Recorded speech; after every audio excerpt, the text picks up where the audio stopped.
Ya, kembali di program The Indonesia Economic Club. Tadi sudah ada wajah-wajah cantik yang menghiasi layar iNews malam hari ini. Prof. Vena terlihat sumringah. Oke, bicara masalah omset gitu ya, penjualan Jahara sebelum dan sesudah atau di masa pandemik ini. Seperti apa? Kalau untuk sebelum pandemik ya, kita bisa keuntungan kita bisa 100% bahkan lebih dari target tahunan kita. 100% bahkan lebih target. Oke. Karena alhamdulillah kita sudah punya community syar'i di setiap kota di seluruh Indonesia. Karena memang kita juga sistem penjualannya adalah melalui sistem reseller. Jadi memang sudah punya maskot-maskot di setiap kota gitu. Dan setelah terjadinya pandemi ini, kita tidak menampik ya, apalagi waktu awal-awal pandemik ini penurunan sangat drastis, tapi alhamdulillah kita mempunyai tim kreatif yang luar biasa baik, sehingga kita memutar strategi kita bagaimana kita harus survive bertahan di kala pandemik ini. Makanya yang biasanya kita fashion show setiap 3 bulan sekali mengundang customer dan reseller di seluruh Indonesia, akhirnya karena kebijakan juga dari pemerintah, kita rubah menjadi virtual fashion show.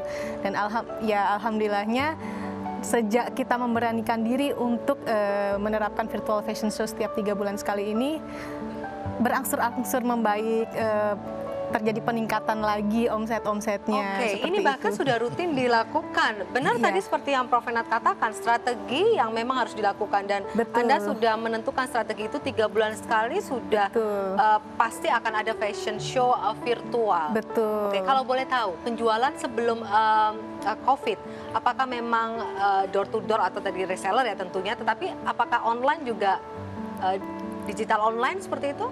Jadi memang penjualan kita hanya melalui reseller. Jadi kita hanya memproduksi sebuah tren fashion, kita memproduksi sebuah karya syar'i, dan mereka yang memang menjualnya kepada para customer loyal. Nah, ini adalah produk-produk yang menang pada saat Ini adalah produk-produk yang kemarin kita tampilkan di Turki. Oh, di Turki. Ya, alhamdulillah kemarin kita dapat undangan dari Dubes Indonesia yang ada di Turki, dan kebetulan juga ibu negara kemarin juga hadir. Alhamdulillah itu juga membantu kita untuk meningkatkan branding image brand kita, apalagi di saat pandemi ini.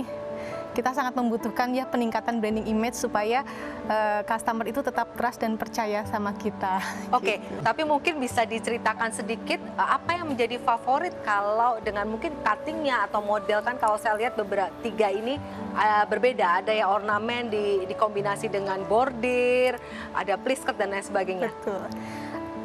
Jadi memang pada awalnya kan baju syar'i itu kan dikenal sebagai tanda kutip menjadi pakaian yang mungkin ribet. Tapi Anda membuatnya menjadi lebih fashionable. Betul, saya ingin merubah image itu, bahwa baju syar'i ini memang baju yang menurut saya, menurut agama saya adalah yang terbaik dipakai. Jadi memang saya mencoba merubah mindset pakaian syar'i ini bisa diterima dengan mudah di Indonesia. Dan lebih berwarna. Dan lebih berwarna dan lebih ringan ya dilihatnya, Prof. Karena memang pada awal-awal saat syar'i ini belum booming, memang pakaian syar'i monoton ya, pakaiannya hanya warnanya hitam atau satu ton color aja. Nah, dan ini Anda kombinasikan dengan berbagai ton color. Ya, luar biasa.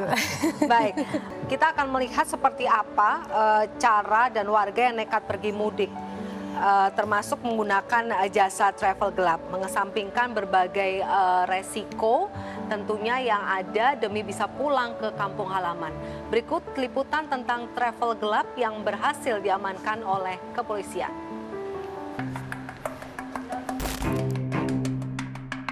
Puluhan travel gelap yang hendak memberangkatkan warga mudik diamankan Satlantas Polres Metro Depok. Modus pemasaran travel gelap dilakukan secara daring melalui media sosial. Travel tersebut tidak memiliki izin trayek alias ilegal lantaran menggunakan plat hitam. Trayeknya pun bermacam-macam seperti Jawa Barat, Jawa Tengah hingga Lampung. Sejumlah risiko besar pun menghadang jika warga tetap nekat mudik menggunakan travel gelap. Penumpang rentan tertular COVID-19 di perjalanan, harga tiket travel yang ditawarkan lebih mahal, mulai dari Rp300.000. Selain itu, penumpang juga tidak memiliki jaminan asuransi serta merusak ekosistem transportasi resmi. Travel gelap ini akan kita amankan, kemudian akan kita tilang dan sidangnya nanti setelah Lebaran. Harapannya adalah untuk memberikan efek jerah. Saat ini sebanyak 115 travel gelap yang sudah ditindak oleh Polda Metro Jaya. Para penumpang yang naik travel gelap diberi pilihan oleh polisi untuk diantar ke terminal terdekat atau diantar ke tempat awal mereka naik travel gelap tersebut.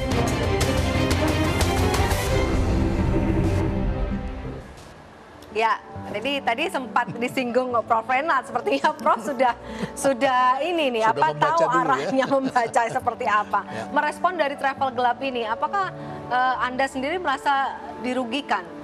Anda dibatasi pergerakannya, tetapi muncul travel gelap. Itu yang karena itu saya ikut Rapat dalam Anda show seperti itu. shock, ingin menjawab apa yang harus saya jawab gitu.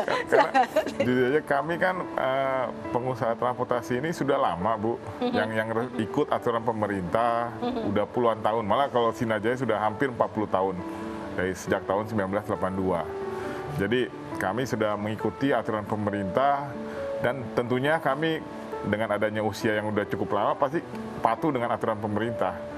Yang disayangkan, memang itulah yang terjadi tahun lalu.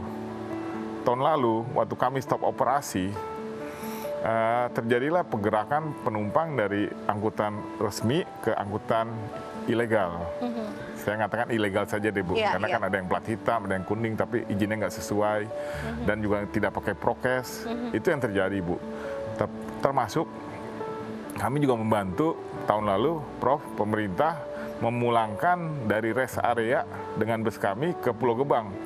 Waktu itu dirahasia oleh Pak Dilantas, Pak Sambodo, dengan sukses merahasia banyak sekali puluhan atau mungkin ratusan penumpang travel gelap itu. Itu kami kembalikan ke Pulau Gebang pada malam-malam hari. Dan kita lihat sendiri kondisinya kan kasihan juga mereka. Iya. Karena tidak ada sama sekali prokes ya. Satu mobil isi banyak orang gitu. Oke, dengan kondisi seperti ini berarti ini kan tahun kedua ya, tahun Betul. kedua. Apakah Anda juga melakukan efisiensi terhadap karyawan Anda dari tahun lalu sampai dengan tahun sekarang, jadi 1 tahun berjalan? Sesuai aturan pemerintah juga kita mengaturkan bergilir untuk menjaga rasio ruangan dengan jumlah orang sesuai dengan prokes. Jadi kita menggilir karyawan kami, pengemudi juga termasuk. Jadi tidak ada PHK ya? Tidak ada, tapi tidak digilir. ada PHK. Ya. Baik. Digilir, Prof, tidak ada. kalau melihat dari situasi seperti ini kan bisnis fashion, kemudian transportasi begitu ya. Nah, ini dua bisnis yang berbeda. Bagaimana untuk survive selain strategi bisnis tadi? Apakah dengan transportasi tidak boleh mudik atau fashion tadi mendapatkan keuntungan dari Lebaran, baik yang mudik maupun tidak mudik ya tetap harus pakai baju baru gitu? Ya, ya. Jadi yang jelas sebagai pengusaha itu sama juga seorang pengemudi mobil, Vita. Ya. Kalau pengemudi mobil dia harus awas sepanjang perjalanan. Harus lihat itu ada batu besar di depannya, ada jalan yang tertutup, ada jalan lain yang terbuka. Cari jalan. Ya, tidak bisa dia hanya menonton dan kemudian berharap jalannya akan kembali normal. Ya, tunggu saja nanti jalan akan terbuka lagi. Seorang pengemudi yang baik dia harus mencari terus jalan-jalan baru. Jadi ketika terjadi sesuatu, pasti ada cara baru di sana. Ya, dan konsumen pasti juga akan merubah kebiasaan-kebiasaannya. Nah, itulah yang tadi kita lihat, mereka kemudian mencari. Satu. Yang kedua, jangan lupa, ya, bagi sebagian orang, lebarannya maju. Lebarannya maju, karena tadinya dia tahu tanggal berapa itu yang akan dilarang begitu ya. Iya. Nah, kemudian dia berangkat lebih awal. Nah, pada saat lebih awal itu, tentu dia harus menjaga jangan sampai protokol kesehatannya bobol. Sekali dia tidak menjalankan dan tidak disiplin, maka bebannya adalah seumur hidup begitu ya. Menarik. Ya, pemirsa, The Indonesia Economic Club akan segera kembali.